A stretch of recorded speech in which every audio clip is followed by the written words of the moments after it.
Welcome back to Spiritual Wins, but this episode is more like spiritual sins. Today we are diving into the Twilight Zone. Do do do do do do do do. Okay, do y'all remember the whole episode of the Twilight Zone about forced beauty standards that are somehow still relevant today? Yeah, let's get into it. We're talking about season 5, episode 17, number 12, Looks Just Like You. Also known as the government said, get a BBL or else. So look, the episode starts off in the future, which still looks like a 1960s department store, but we'll skip past that, where everyone has to get a makeover at the age of 19 to become conventionally beautiful. You don't get to pick your own look, though. No. You get to choose from a preset of approved faces and body types, just like a dystopian Sims character. One that you cannot customize, you can't get no custom content, nothing. Okay, so enter our main girl, Marilyn. And let me tell you, Marilyn is not with the shits. She is the only person that we see in this whole society who actually wants to keep her original face, which, by the way, is completely normal looking. But in a world where everybody looks like a literal copy paste of each other, like a fake supermodel, that is considered ugly, who she is, who she actually is. So the disrespect is real to all of the regular lookers out there, okay? Now, her mom, Lina, is over there trying to gaslight Marilyn, okay, into getting this procedure when she says she doesn't want it. And she's talking about, sweetheart, why wouldn't you want to be beautiful? And Marilyn is like, because I am already beautiful. The fuck? Marilyn is a self-love queen before her time, okay? But the peer pressure, oh, it is pressing. Even Marilyn's bestie, Valerie, who already got her government mandated glow up, is looking like an Instagram filter come to life and talking about, girl, don't be difficult, just do it. What's the problem? I couldn't wait to have mine done. Sounding brainwashed as hell. Meanwhile, when she goes and sees the doctor, he is pushing this like it is a limited time sale at Sephora, okay? He's thinking that Marilyn's coming in there and like, oh, I just want to get it quicker. I want to go ahead and do it right now. Meanwhile, Marilyn's like, I don't want to do it at all. And that really, pushes him back. But he tells her that people are just magically happier after the transition. And by happier, they definitely mean brainwashed into submission. Which, by the way, I think only happens to the women because of what we find out about her father. So, trigger warning for that. We find out why Marilyn is so adamant right now about staying the way that she is. And it's because her dad did get the transition, even though he was vehemently against it. He would actually introduce her to books that he had read about different things that would shape Marilyn's thoughts in a way that has basically become foreign to society. Okay. And you can definitely tell that her way of thinking and the methods that she got from her father is different, because when she tells this to the, not the doctor, but the professor, Sigmund Freud, catch that, here at one point, and he raises up at her like, when she tells him about the books that she had been reading, that her father introduced her to, and he asks her, like, where the hell did you find all this smut? Meanwhile, he's talking about Aristotle and Shakespeare.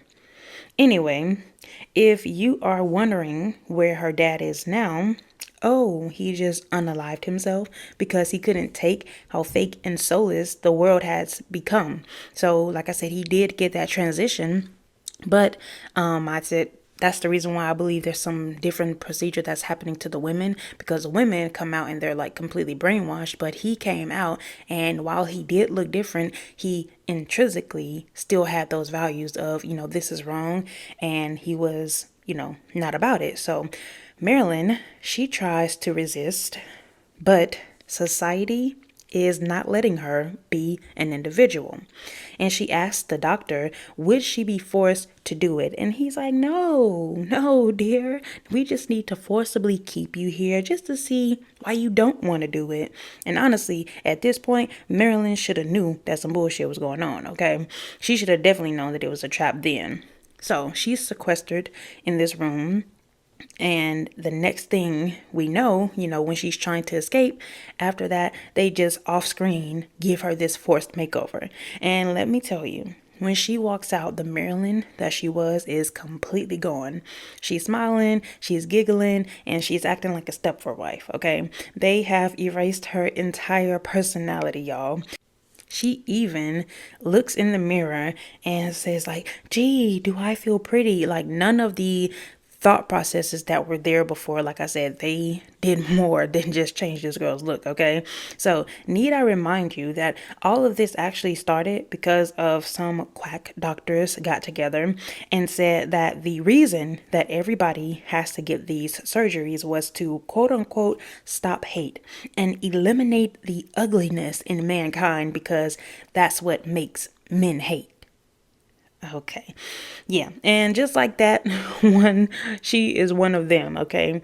And then Rod Serling comes in with the final narration and is like, well, kids, I hope you enjoyed this cautionary tale about forced conformity and the loss of individuality. The future is here and there is no happy ending. Sweet dreams. Like, thanks and scene. Like, what am I supposed to do with this? But yeah, this episode, definitely a cultural reset. It came out in 1964 and it definitely still applies in this world of Instagram filters, AI face tuning, and BBL culture. And in particular, this episode, I watched it like randomly one night, like in the middle of the night, like 12. It just came up and I was like, wow, this is crazy. It reminded me of Kylie Jenner. She got a face surgery and lip fillers and all of those things at a very young age, 19, because she did feel pressure by, I believe, just by society, not just by society, as well as her sisters who had already, mind you, they're grown women at this point and they're already modifying their bodies and their faces. So she has that pressure. Also, like I mentioned, the pressure from other people saying, she doesn't look like her sisters, which, mind you, were fully grown women and, just all of that. And she came out just, not too long ago talking about getting surgery at a young age and then, crying about it and how the beauty standards were getting to be too much to keep up with.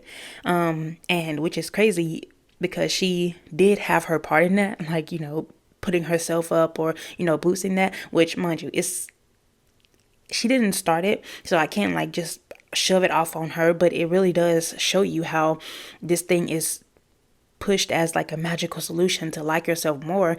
And quite frankly, we have seen like the repercussions of, her being not even older now and looking older than she is because of all the things that she has had done. And once you get these things done, you have to keep consistently, doing them. You can't just like do it one time. It's not the government mandated procedure that Marilyn them is getting, okay? These filters of today, all of these things that you're getting done today, these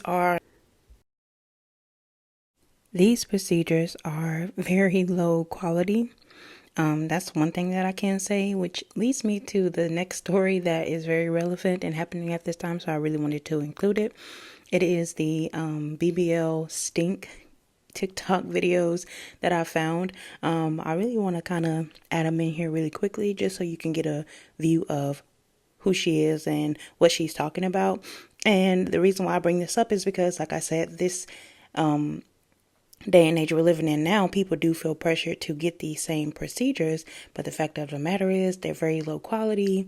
The people that could be doing the procedure on you don't know exactly how this works, as well as, it is not a long-term thing that has been proven to be good for your health. So another thing that I wanted to really point out about this situation is about the people who attacked this woman just for telling her truth. She really went through this, and this is a thing that also happens to other people, even though they don't want to say it out loud.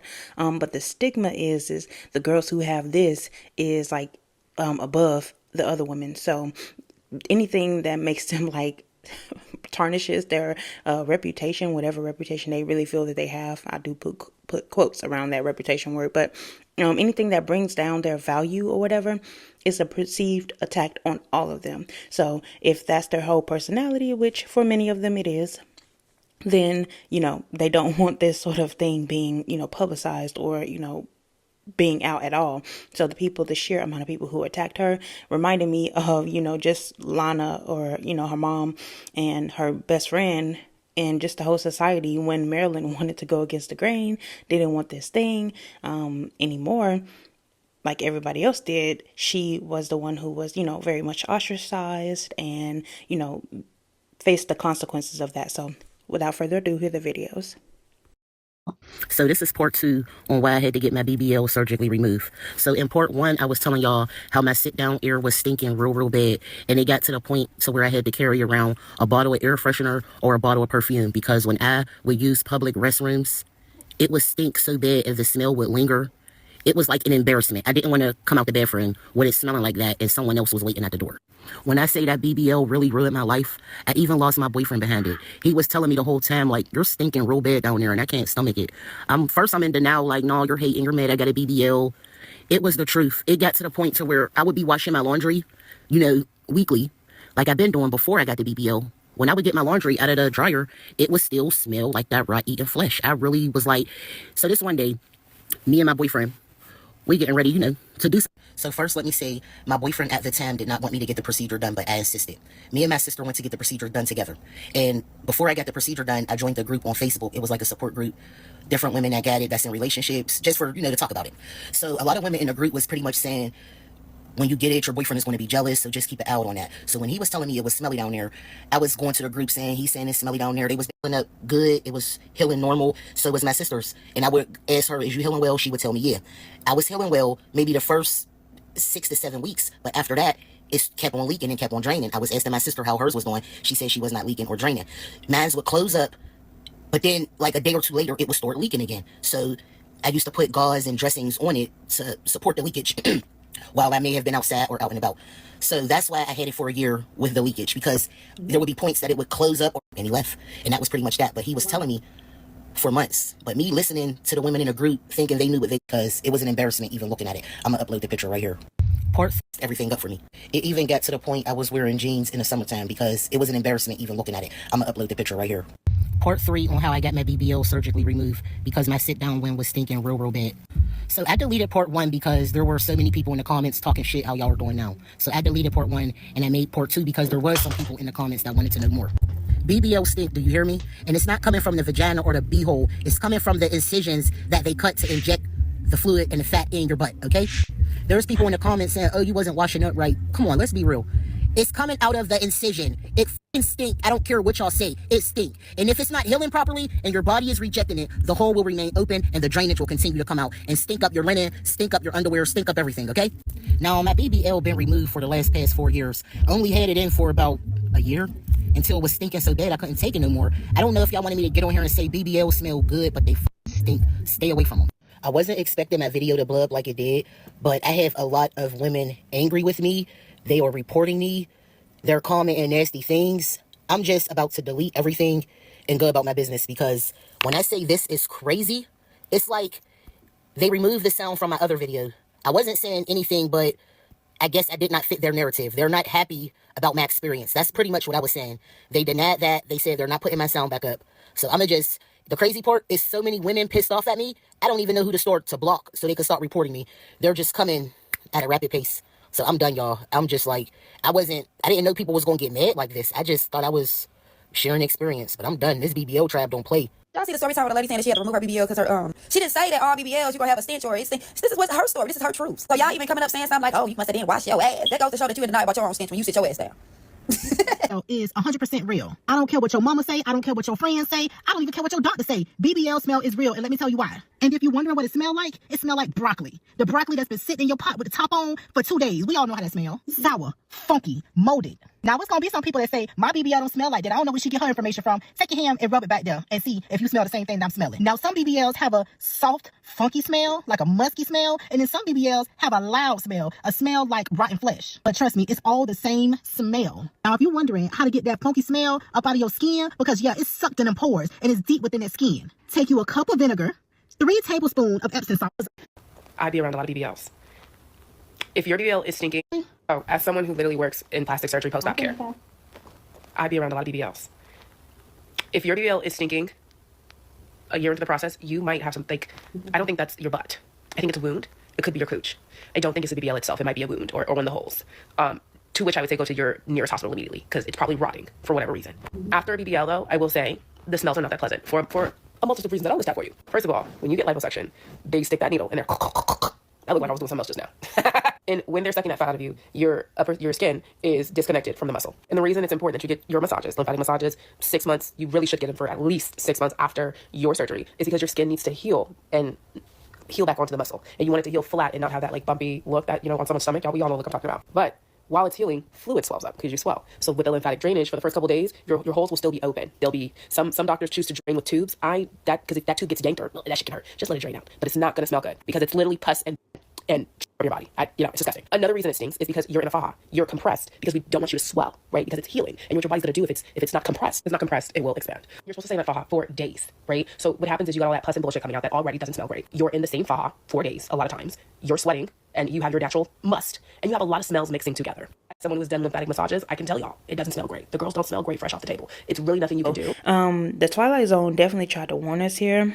But did we listen? No. Because even in this episode, I definitely encourage you to go watch it for yourself just to, maybe give yourself nightmares or whatever. But he says in there, the year 2000. And we are way, way, way, way, way past that right now. So it definitely shows you that they were prepping, you could say. They were prepping for like this time. And they knew that this was going to happen. But did we listen? Really no. Anyways, I need to, take a moment to appreciate the way that Marilyn stood 10 toes down in her natural beauty for as long as she physically could, because they did like physically chop her. So that's the real MVP right there.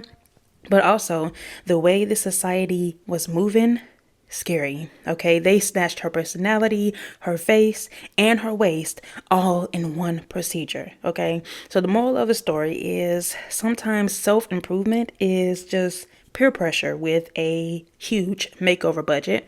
And also, if the government ever starts offering a free BBL, free plastic surgery, run. Okay, just run for your life. I don't know where you're gonna go, but yeah. Like I said, Rod Serling didn't give you a happy ending, and neither can I. So if you enjoyed today's video, though, and you want to see more breakdowns of Twilight episodes, comment below which episode that you think is like related to the times now. I definitely have a list of ones that I'm like, I need to revisit these because I know they have like cultural relevance to today. It's almost like it is, programming, but yeah, I will, dig into that a little bit more. But yeah. Let me know what you think down below. Like the video, subscribe to the channel, go watch the other videos of the movie breakdowns that I have done. Thank you so much for watching Spiritual Wins, and I will see you next time. Peace.